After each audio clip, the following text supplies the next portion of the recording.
करीम के रब्बे काबा আমাদের সকলকে অত্যন্ত মেহেরবানি করে দয়া করে মায়া করে ihsan করে হাজার মানুষ থেকে বাঁচাই করে মনোনীত করে দ্বীনি মাজলিস মুবারকময় মাজলিস জান্নাতি মনোরম পরিবেশে আসা বসা কোরআন হাদিসের আলোকে আলোচনা শোনা এবং আমাকে কিছু আলোচনা করার তৌফিক দান করেছেন আলহামদুলিল্লাহ। আলহামদুলিল্লাহ। প্রিয় হাজিরিন, এই মজলিসের দামি মজলিস, এই মজলিসকে আল্লাহ রহমতি বরকতি ফেরেশতারা চতুর্দিকে বেষ্টন করে রাখছেন। সুবহানাল্লাহ। এটা আমার কথা নয়, বিশ্বনবী বলেন লা ইয়াকুদু কাউমি ইয়াযকুরুনাল্লাহা ইল্লা হাফাতহুমুল মালাইকা ওয়া গাশিয়াতহুমুর রাহমা ওয়া নাযালাত আলাইহিmus সাকিনা ওয়া যাকারাহুমুল্লাহু ফীমান ইনদা। সুবহানাল্লাহ। আল্লাহ নবী বলেন যে সমস্ত মুমিন জাতি, যে সমস্ত ঈমানদার জাতি কোন দ্বীনি মজলিসে বসে, মুবারকময় মজলিসে বসে, জান্নাতি মনোরম পরিবেশে বসে, যিকরুল্লাহর মজলিসে বসে আল্লাহর রহমতি বরকতি ফেরেশতারা তাদেরকে চতুর্দিকে বেষ্টন করে রাখে। সুবহানাল্লাহ। আল্লাহর রহমত তাদেরকে ঢাকিয়ে লয়। শুধু তাই নয়, হে বন্ধুগণ আমার, ওয়া নাযালাত আলাইহিmus সাকিনা, আল্লাহর বিশেষ শান্তি, আল্লাহর বিশেষ শান্তি সাকিনা তাদের প্রতি বর্ষিত হতে থাকে। আমার বন্ধুগণ, শুধু তাই নয়, এই মজলিসে তো দামি মজলিস, স্বয়ং মহান আল্লাহ নিজে গর্ব করে নিজ মজলিসে আপনার আমার কথা নাম ধরে ধরে আলোচনা করে। সুবহানাল্লাহ। এই মজলিসে তো দামি মজলিস, এই মজলিসে আপনি বসে একবার সুবহানাল্লাহ বলবেন, আলহামদুলিল্লাহ বলবেন, আল্লাহু আকবার বলবেন, এর বিনিময়ে মহান আল্লাহ জান্নাতের মধ্যে একটি গাছ লাগাইয়া দিবেন। সুবহানাল্লাহ। এই গাছটি কত বড় হবে? বিশ্বনবী হাদিসের মধ্যে বলেন ইন্না ফিল জান্নাতি লাশাজারাতান ইয়াসিরু রাকিবু ফি যিল্লিহা মিআতা হামি লাম ইয়াতাহা। আল্লাহর নবী বিশ্বনবী বলেন আল্লাহু আকবার, সুবহানাল্লাহ, আলহামদুলিল্লাহ, আল্লাহু আকবার, বিনিময়ে মহান আল্লাহ জান্নাতের মধ্যে এত বিশাল আকৃতির গাছ আপনার আমার জন্য বরাদ্দ করে রাখবেন। কোন জান্নাতি বান্দা যদি ওই গাছটি অতিক্রম করতে চায় আর একটি দ্রুতগামী ঘোড়ার উপর উঠে আরোহণ করে চলে, 100 বছর চলার পরে জান্নাতের কাছে এরিয়া শেষ হবে না। সুবহানাল্লাহ। আপনি আমি শীতের মৌসুমে, কনকনে শীতের মৌসুমে এই মজলিসে বসে রব্বে কারীমের নাম স্মরণ করব, এই মাটির মধ্যে বসে রব্বে কারীমের নাম স্মরণ করব। আর আল্লাহ পাক যেমন তেমন মজলিস নয়, যেমন তেমন মাহফিল নয়, ডাইরেক্ট মাহফিল আরশে আজিমের মধ্যে ফেরেশতাদের সামনে আপনার আমার কথা নাম ধরে ধরে আলোচনা করবে। সুবহানাল্লাহ। তাহলে এই মজলিসে বসতে পেরে আমরা খুশি না বেজার? খুশি। কারা কারা খুশি? তো হাত উঠিয়ে রব্বে কারীমের নাম স্মরণ করে আকাশ বাতাস মুখরিত করে দিলেন আলহামদুলিল্লাহ। সুবহানাল্লাহ। আল্লাহু আকবার, আল্লাহু আকবার, আল্লাহু আকবার। মাশাআল্লাহ। রব্বে কারীম যেন আমাদের প্রত্যেকের হায়াতে রিজকে বারাকা দান করে, সকলে বলি আমিন। প্রিয় হাজিরিন, আসুন আমি আপনাদের সামনে কোরআনে কারীম থেকে সূরাতুল হিজরের কিছু আয়াত কারীমা তেলাওয়াত করেছি, সাথে নবীজির রসূল বর্ণিত হাদিস থেকে ছোট্ট দুটি হাদিস মুবারক পাঠ করেছি। তেলাওয়াত আয়াত এবং হাদিসগুলোকে সামনে রেখে আলোচনা করতে হলে, বুঝতে হলে সর্বপ্রথম কিছু ভূমিকা, কিছু মুকদ্দমা আমাদেরকে জানতে হবে, বুঝতে হবে। এই জন্য আসুন, এই দুনিয়াতে আমরা যারা এসেছি আমরা কি সব সময় থাকবো? না। ওই যে যারা কথা বলছেন বুঝা যায় আপনারা থাকবেন। এই দুনিয়াতে আমরা যারা এসেছি আমরা কি সব সময় থাকবো? না। কেউ থাকতে পারবো না, সকলকে এই দুনিয়া ছেড়ে চলে যেতে হবে, ঠিক কিনা?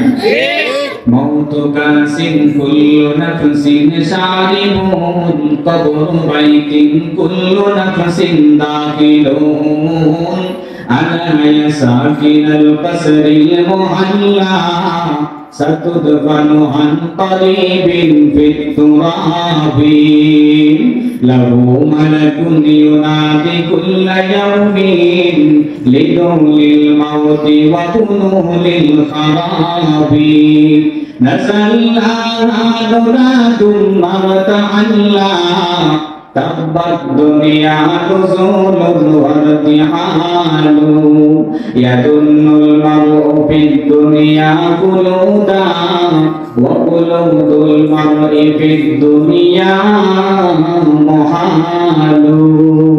কবি বলে এই দুনিয়ার বুকে, পৃথিবীর জমিনে, পৃথিবীর বুকে যত জীব জাতি, যত প্রাণী জাতি, যত মাখলুক জাতি আছে, যত মানব দানব আগমন করছে, আগমন করবে, সমস্ত জীব জাতি, প্রাণী জাতিকে, প্রাণী জগৎকে একদিন মৃত্যুর পেয়ালা গ্রহণ করতে হবে, মৃত্যুর স্বাদ গ্রহণ করতে হবে। ঠিক কি না?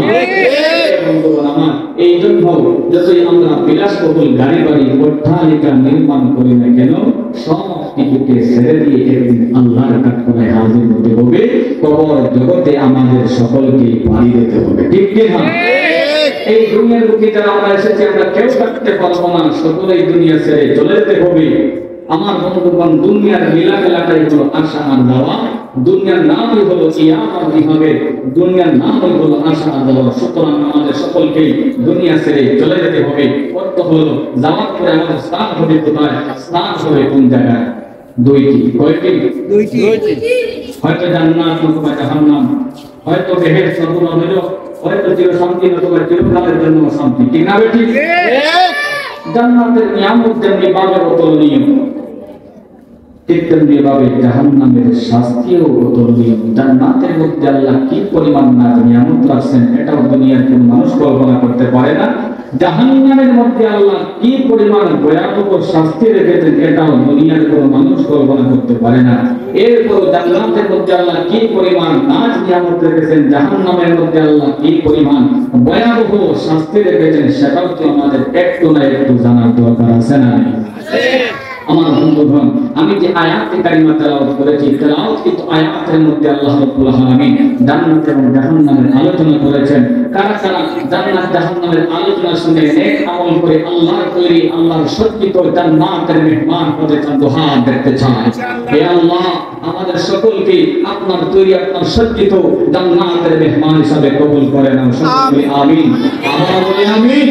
আমিন। ইয়ারে হাজিরিন, আসুন জান্নাত আর জাহান্নাম, জান্নাত জাহান্নামের আলোচনা আল্লাহ রাব্বুল আলামিন কোরআন কারীমে কোন সময় জান্নাতের কথা আগে আলোচনা করেছেন, আবার কোন সময় জাহান্নামের কথা আগে আলোচনা করেছেন। এবার আমি কোনটি আগে আলোচনা করব? আমি যে আয়াতে কারিমা তেলাওয়াত করেছি, তেলাওয়াতকৃত আয়াতের দিকে লক্ষ্য করলে দেখা যায় ওই সমস্ত আয়াতে আল্লাহ রাব্বুল আলামিন প্রথমে জাহান্নামের আলোচনা করেছেন। সুতরাং জাহান্নামের আলোচনা শুরু হবে, আর জাহান্নামের আলোচনা করার পরে দেখো একটু শান্তি আমরা লাভ করতে পারি। ঠিক না বেঠিক? কেন জাহান্নামের আলোচনা শুরু হবে? হে বন্ধুগণ আমার, দুই যুক্তিতে জাহান্নামের আলোচনা শুরু হবে। এক যুক্তি হলো প্রথমে আল্লাহ রাব্বুল আলামিন জাহান্নামের আলোচনা করেছেন আমার পবিত্র আয়াতের মধ্যে, আর দ্বিতীয় যুক্তি, তৃতীয় কারণ হলো কিছু মুমিন বান্দা এমন আছে যারা জাহান্নামের আগুনে জ্বলার পরে জান্নাতে যাবে, এই জন্য জান্নাতের আলোচনা একটু পরে হবে। ঠিক না বেঠিক? এই জান্নাত এবং জাহান্নামের আলোচনা পুরাপুরি ভাবে বোঝার জন্য যারা জান্নাতে যাবে এবং জাহান্নামে যাবে, এদের মোটামুটি ভাবে কিছু পরিচয় আমাদের জানার দরকার আছে। আর জান্নাত এবং জাহান্নামে যেহেতু দুনিয়ার মানুষ হয়ে যাবে, এই জন্য মানব জাতিকে আমরা তিন ভাগে ভাগ করতে পারি। কয় ভাগে? প্রথম ভাগ যারা আল্লাহ মানে না, নবীও মানে না, এমন মানুষ বোধহয় বাংলার জমিনে নেই। মাঝে মধ্যে গালি দেয়নি আল্লাহকে, নবীদের উপর কটূক্তি করেনি, নবীদের ইজ্জতের উপর খালি লেপন করেনি। আমার বন্ধুগণ, যারা বলে আল্লাহ নেই, এদের কেউ কেউ আছে যারা বলে আল্লাহ নেই, একবারেই নেই। নাউযুবিল্লাহ। আপনারা কি মনে করেন আল্লাহ রাব্বুল আলামিন আছেন না নেই? চিৎকার করে বলেন আল্লাহ আছেন না নেই? যারা বলে আল্লাহ নেই এরা হলো নাস্তিক, নাস্তিকরা বলে আল্লাহ নেই। ঠিক কি না? সমাজের মধ্যে আমার কিছু মানুষ আছে যারা নাস্তিক নাই, কিন্তু দেখা যায় যারা হক্কানি উলামায়ে কেরামের বিরুদ্ধে কথা বলে তো বলেই, এমনকি কওমে মাদারিসের বিরুদ্ধে কথা বলে, হালিয়া মাদারিসের বিরুদ্ধে কথা বলে, মসজিদ মাদারিসের বিরুদ্ধে কথা বলে। ওরা বলতে চায় কওমে মাদ্রাসার ছাত্র নাকি জঙ্গিবাদী, উগ্রবাদী, সন্ত্রাসী, মুসলিম তৌহিদি জনতা নাকি সন্ত্রাসী। আমি বলতে চাই, যদি মাদ্রাসার ছাত্ররা জঙ্গিবাদী, উগ্রবাদী আর সন্ত্রাসী হয়, নিউ মার্কেটে হামলা করলো কে, ঢাকার গুলশানে হামলা করেছে কে, আবরার গুহাতে হত্যা করেছে কে, তরুণী হত্যা করেছে কে, যদি মুসলমান সন্ত্রাসী হয়, যদি মুসলমান উগ্রবাদী হয়, ফিলিস্তিনে হামলা করেছে কে, যদি মুসলমান সন্ত্রাসী হয়, জেরুজালেমে মুসলমানদেরকে নির্যাতন করেছে কে, কাশ্মীরে হামলা করেছে কে, আরাকানের মুসলমানদেরকে নির্যাতন করেছিল কে, যদি মুসলমান সন্ত্রাসী হয়, বিন লাদেনকে মারছে কে, যদি মুসলমান সন্ত্রাসী হয়, মোল্লা হককে মারছে কে, যদি মুসলমান সন্ত্রাসী হয়, কুইন্টলে হামলা করেছে কে। এর গায়ে প্রমাণ করে তোমরা নাস্তিক, মুরতাদ, বেঈমানের একটা সন্ত্রাসী, তোমরা উগ্রবাদী, তোমরা জঙ্গিবাদী, তোমরা মানবতার শত্রু, বিশ্বের শত্রু, মুসলমানদের জানের শত্রু। চিল্লায় ঠিক কি না?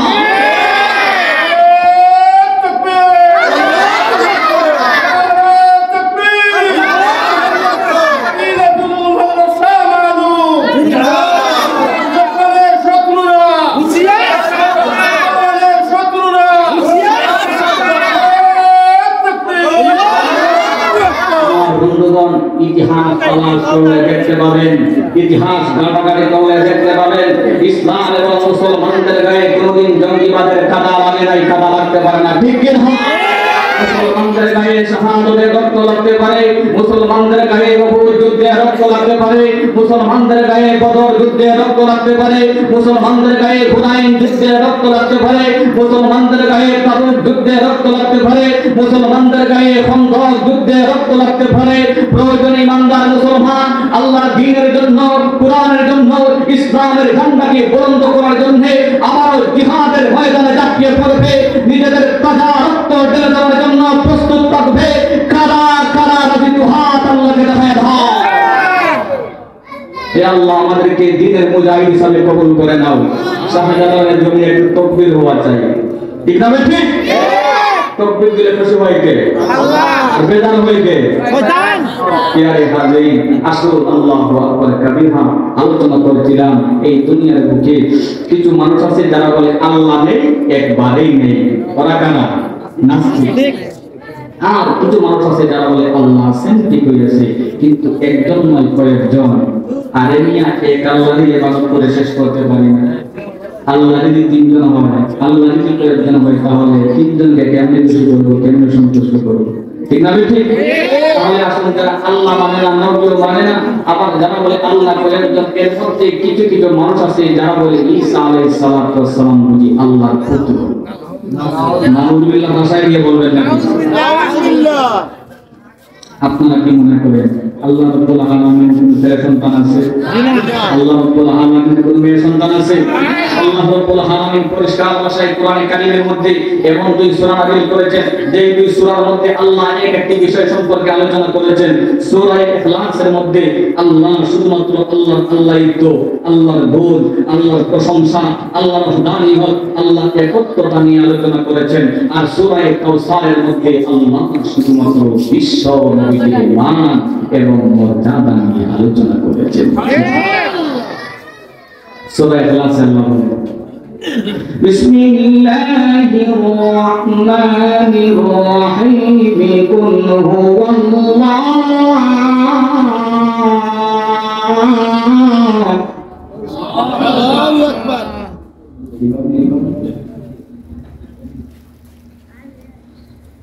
قل هو الله أحد الله الصمد لم يلد ولم يولد ولم يكن له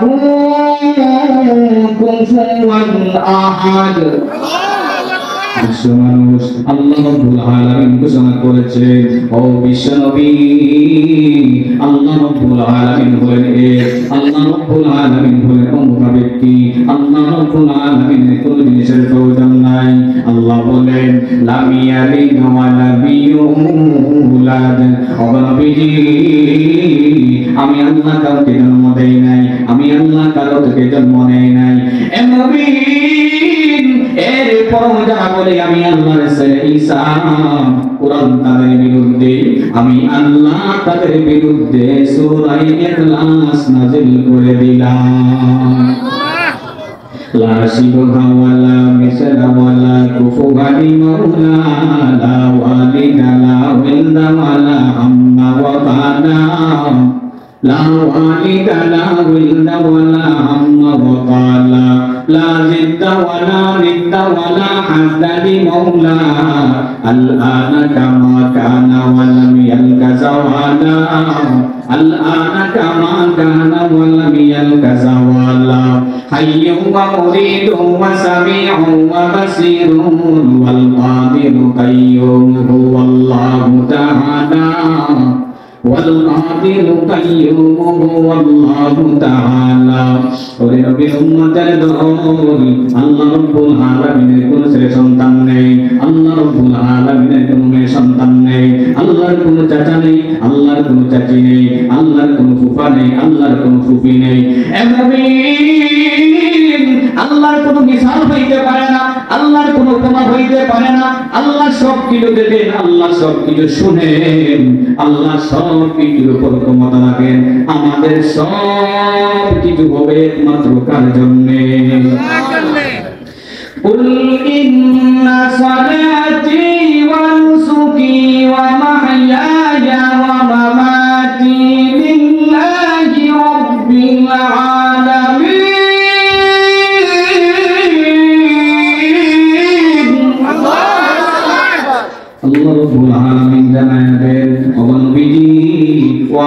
নবী আপনি বিশ্বের মানুষদেরকে জানায়া দেন আমার নামাজ, আমার কুরবানি, আমার জীবন, আমার মরণ সব কিছু একমাত্র বিশ্ব প্রতিপালক আল্লাহর জন্য। ঠিক কি না? আমাদের জীবন, আমাদের জীবনের অস্তিত্ব একমাত্র কার জন্য? আল্লাহর জন্য। আমার বন্ধুগণ, আসল আলোচনা করতেছিলাম এই দুনিয়ার মধ্যে কিছু মানুষ আছে যারা বলে আল্লাহ নেই, আর কিছু মানুষ আছে যারা বলে আল্লাহ আছেন, কি বলেছে কিন্তু একজন না কয়েকজন। আর কিছু মানুষ আছে যারা বলে আল্লাহ আল্লাহ আল্লাহ এক, আল্লাহর ওহদানিয়তের সাথে কাউকে শরীক করে না, আল্লাহকে একত্ববাদের উপর বিশ্বাস স্থাপন করে যারা বলে আল্লাহই আল্লাহ, আল্লাহ একমাত্র কয়জন? এই কথাটি কারা বলে? ইমানদার আল্লাহ এক বলে কারা বিশ্বাস করে? ইমানদার ব্যক্তি। ভয় করতেছেন নাকি? না শরীরে যা সরকারে মনে আছে? আগে তো আল্লাহ স্লোগান দিলে ওরা বাধা দিত, ঠিক না? ঠিক। আমার বন্ধুগণ, এই মঞ্চ হলো আমার, ঠিক না?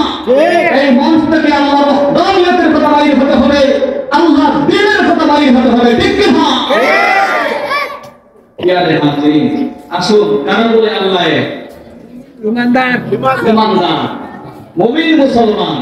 আমরা বললে তো কোনো অসুবিধা নেই। ঈমান আছে, ঈমান আছে না? আছে। আলহামদুলিল্লাহ, আমরা আল্লাহকে এক বলে বিশ্বাস করি, মুহাম্মদুর রাসূলকে নবী হিসেবে বিশ্বাস করি, আল্লাহর কিতাবকে বিশ্বাস করি, ফেরেশতাদেরকে বিশ্বাস করি, আসমানি কিতাবগুলোকে বিশ্বাস করি, জান্নাত জাহান্নামকে বিশ্বাস করি, হাসর নসরকে বিশ্বাস করি, একবার মৃত্যুবরণ করতে হবে সেটাকে বিশ্বাস করি, মৃত্যুর পরে আমার কবর জগৎ থেকে উঠতে হবে সেটাকে বিশ্বাস করি, যা কিছু হয় একমাত্র আল্লাহর পক্ষ থেকে হয়, সব কিছুকে বিশ্বাস করি।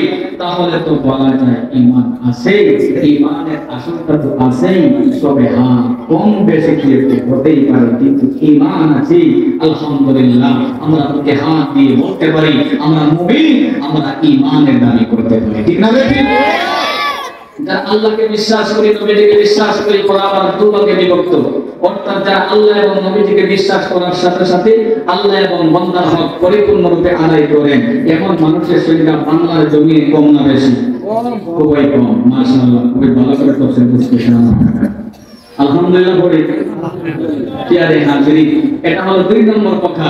3 নম্বর কথা হলো যারা আল্লাহ মানে, নবীও মানে, কিন্তু আল্লাহ এবং বান্দার হক পরিপূর্ণরূপে আদায় করা সম্ভব হয় না, মাঝে মধ্যে ত্রুটি হইয়া যায়, এমন মানুষের সংখ্যা কম না বেশি? খুবই বেশি আছে। এটা হলো 3 নম্বর কথা।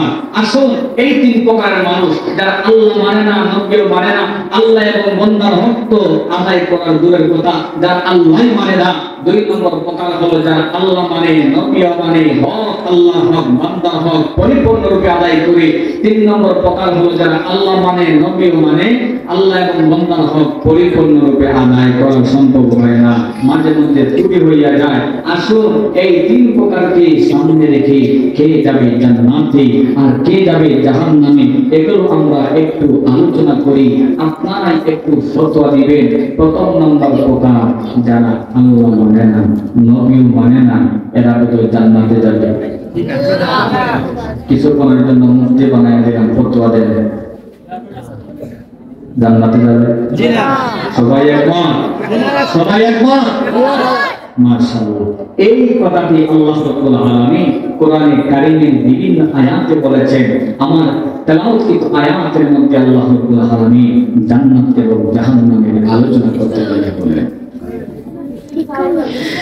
ইন্না ইবাদি লাইসা লাকা আলাইহিম সুলতানুন ইল্লা মান ইত্তাবা'আকা মিনাল গাওয়িন ওয়া ইন্না জাহান্নামা লামাও'iদুহুম আজমা'ইন।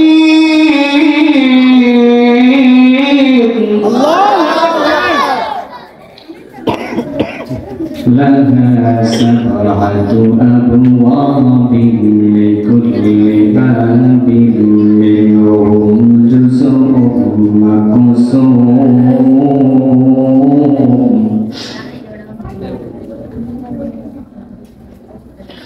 وإن جهنم لموعدهم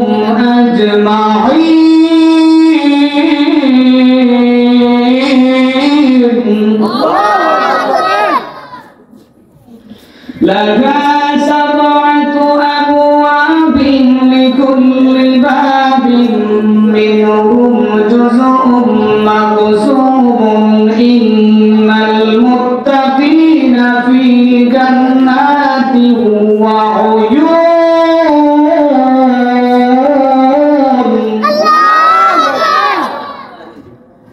إن المتقين في جنات وعيون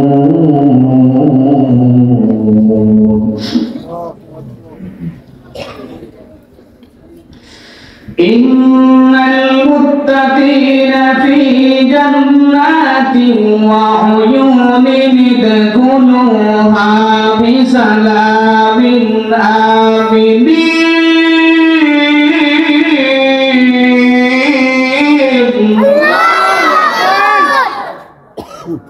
আল্লাহ রাব্বুল আলামিন জানায়েন হে দুনিয়ার ইমানদার জাতি অবনবীজি ও আমার হাবিব হে বিশ্বের মানুষ প্রত্যেককে জাহান্নামে যেতে হবে দুজকে যেতে হবে এবার সকলের মনে প্রশ্ন জাগবে আহারে এত নামাজ পড়লাম রোজা রাখলাম হজ করলাম যাকাত দিলাম মাদ্রাসায় দান দক্ষিণা করলাম এই মদিনাতুল হলুদ হযরত শাহ আলম রাহমাতুল্লাহি আলাইহি মাদ্রাসায় সদকা করলাম আরো কত কিছু করেছি আরো কত ভালো কিছু করেছি এরপর কি জাহান্নামে যেতে হবে দুজকে যেতে হবে এই প্রস্তুতি মানুষের অন্তরে জাগে কি জাগে না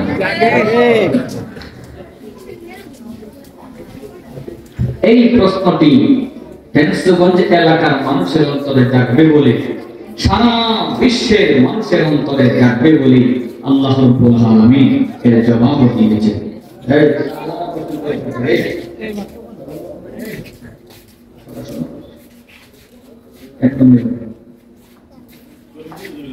এই কথাটি আল্লাহ রাব্বুল আলামিন তাদের প্রত্যেকের জবাব দেওয়ার জন্য আল্লাহ রাব্বুল আলামিন এর জবাব দিয়েছেন সুবহানাল্লাহ لها سبعة أبواب لكل باب منهم جزء مقسوم إن المتقين في جنات وعيون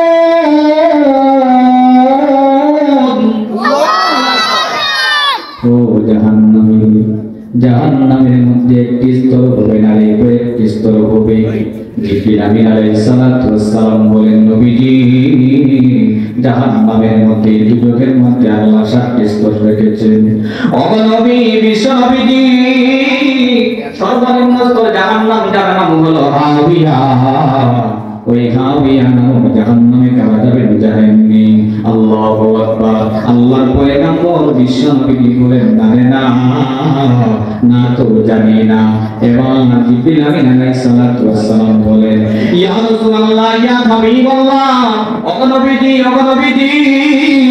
জাহান্নামের সর্বনিম্ন স্তর যার নাম হলো হাবিয়া ওই হাবিয়া নামক জাহান্নামে আল্লাহ রাব্বুল আলামিন ওই সমস্ত মানুষদেরকে দিবে যাদের বুক এবং মুখ সমান নয় পেটে কথা আনন্দে কথা এমন মানুষ আছে না নেই আছে আপনাদের এই এলাকায় বোধহয় নেই আছে যাদের বুক এবং মুখ সমান নয় ওদেরকে খাঁটি মুমিন বলা হয় না কি বলা হয় বেঈমান মুনাফিক বেঈমান নাদান ঠিক না বেঠিক যাদের বুকের মধ্যে কথা থাকে আর মুখের মধ্যে আরেক কথা থাকে ওদেরকে মুনাফিক বলা হয় শুধু মুনাফিক নয় ঠাট্টা মুনাফিক ঠিক না বেঠিক আসমানের মায়েরা ফেরাউনের গোষ্ঠী মুনাফিকদের স্থান হবে হাবিয়া জাহান্নাম নাউযুবিল্লাহ 2 নম্বর জাহান্নাম হলো জাহিম নামক জাহান্নামে যাবে মুশরিকেরা 3 নম্বর জাহান্নাম হলো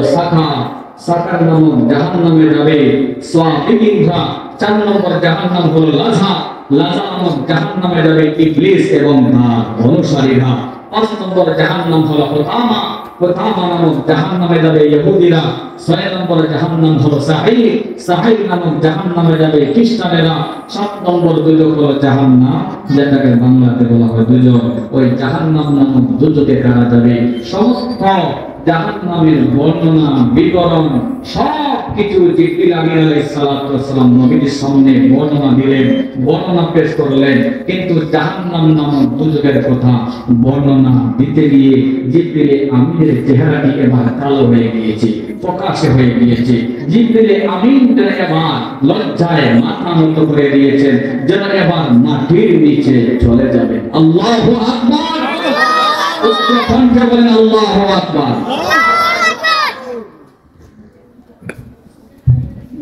সমস্ত জাহান্নামের বর্ণনা দিলেন, জিবরিল আমিনের চেহারাটি কালো হয়ে গেল, প্রকাশে হয়ে নাই, লজ্জা পান নাই। কিন্তু যেই মাত্র জাহান্নাম নামক দুজকের কথা বর্ণনা দিবেন, বর্ণনা করবেন, এবার জিবরিল আমিন একদম লজ্জায় মাথা নত করে দিয়েছেন। আল্লাহু আকবার। তাফসীরে কারণ লেখেন আল্লাহর হাবিব বিশ্বনবীজি তাজদারে মদিনা মুহাম্মদ আরবি সাল্লাল্লাহু আলাইহি ওয়াসাল্লাম এবার জিবরিল আমিনকে প্রশ্ন করলেন, ওরে জিবরিল, সমস্ত জাহান্নামের বিবরণ দিলাম, সমস্ত জাহান্নামের বর্ণনা দিলাম, কিন্তু কোনো অসুবিধা হয় নাই। এবার জাহান্নাম নামক দুজকের বর্ণনা দিতে গিয়ে আপনার চেহারাটি কালো হয়ে গেছে, আপনার চেহারাটি মলিন হয়ে গেছে। ওরে জিবরিল, দয়া করে বর্ণনা দিন, জাহান্নাম নামক দুজকে কারা যাবে না? আল্লাহু আকবার। এবার জিবরিল আমিন আলাইহিস সালাতু ওয়াস সালাম বলেন, ইয়া রাসূলুল্লাহ, ইয়া হাবিবাল্লাহ, ও নবীজি, ও নবীজি, জাহান্নাম নামক দুজকে কারা যাবে আমি বলতে পারবো না। নবীজি গো, জাহান্নাম নামক দুজকে কারা যাবে আমি বলতে পারবো না, আমার লজ্জা করে। আল্লাহু আকবার। আমার ভাইরা তাফসীর কারকরা লিখেন, আল্লাহর পয়গম্বর বিশ্বনবী বলেন, না রে না, কইতে পারে না, বলতে হবে জাহান্নাম নামক দুজকে কারা যাবে।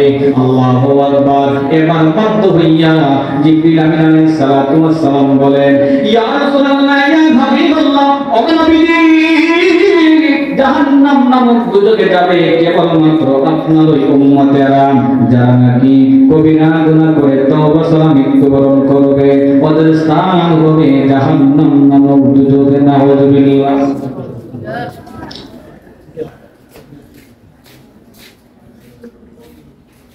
আল্লাহু আকবার। আল্লাহ নবী বিশ্বনবী যখন জানতে পারলেন জাহান্নাম নামক দুজকে যাবে আমার উম্মতেরা, হায় রে হায়, বিশ্বনবীর চক্ষু দ্বারা অশ্রু ঝরে পানি পড়ে, হায় রে হায়, আমার উম্মতেরা জাহান্নামে দুজকে যাবে।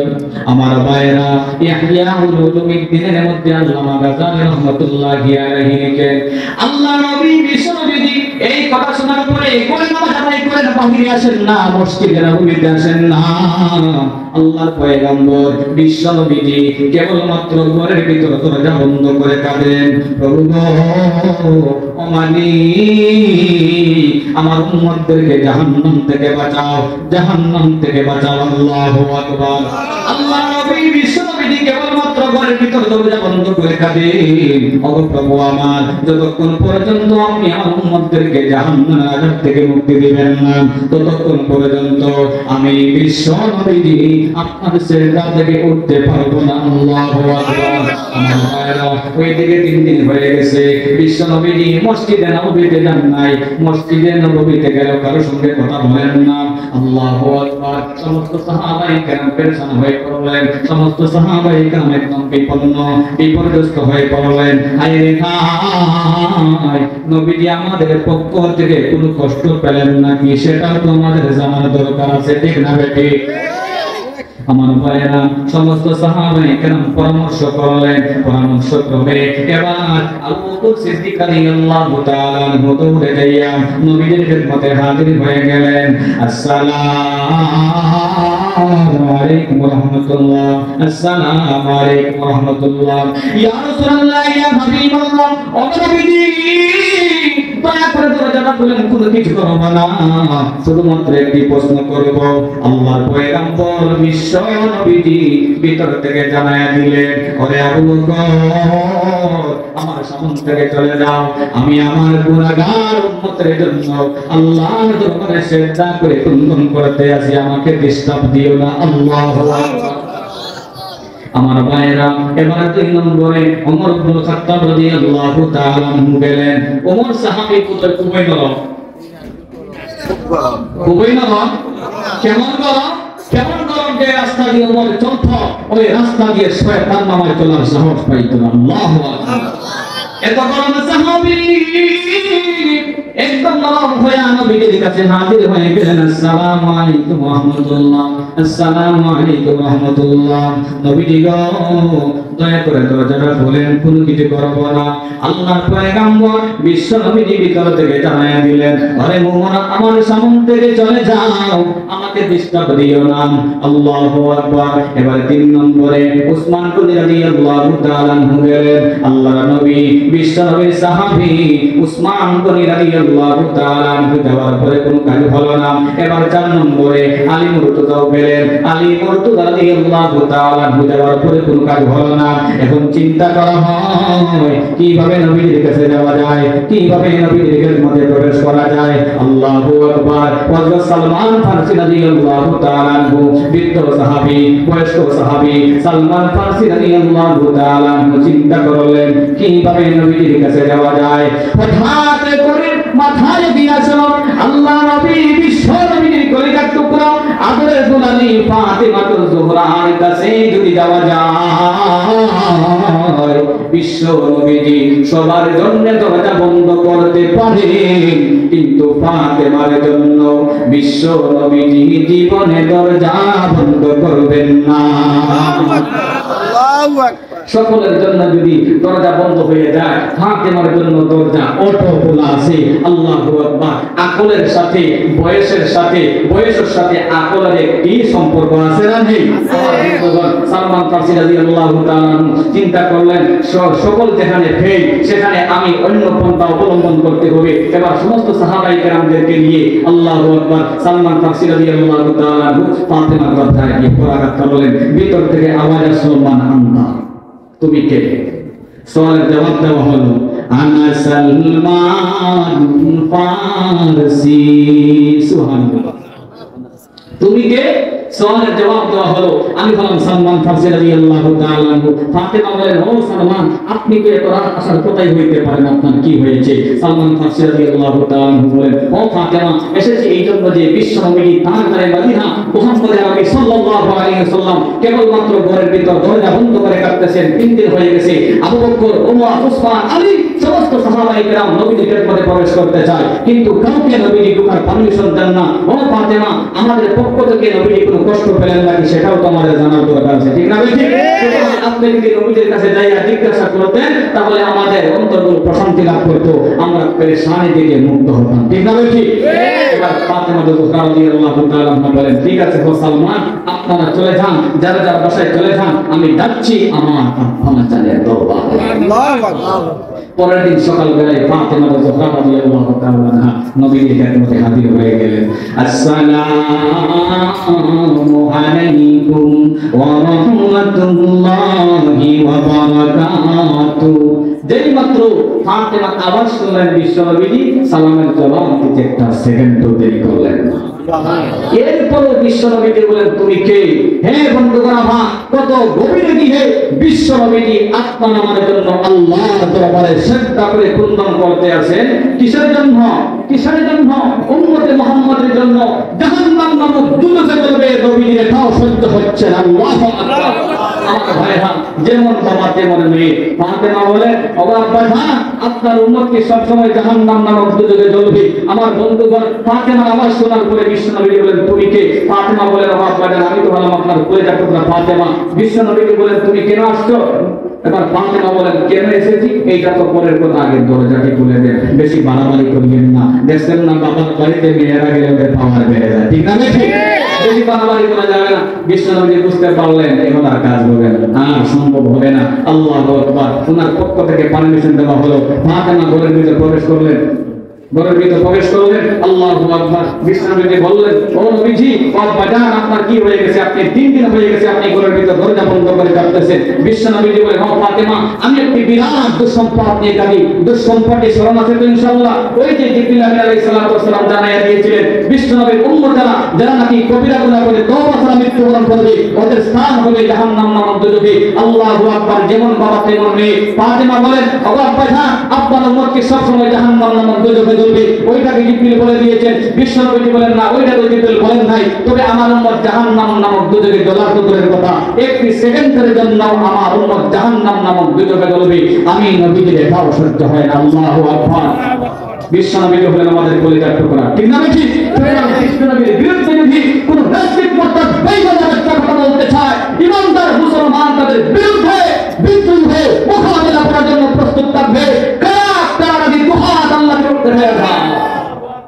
হে আল্লাহ, আমাদের সকলকে নবীর মহব্বত আর ভালোবাসা আমাদের অন্তরে পয়দা করে দাও। নবীর আদর্শ অনুযায়ী জীবন পরিচালনা করার তৌফিক দাও। আমিন। ওয়া আখিরু দাওয়ানা আলহামদুলিল্লাহি রাব্বিল আলামিন।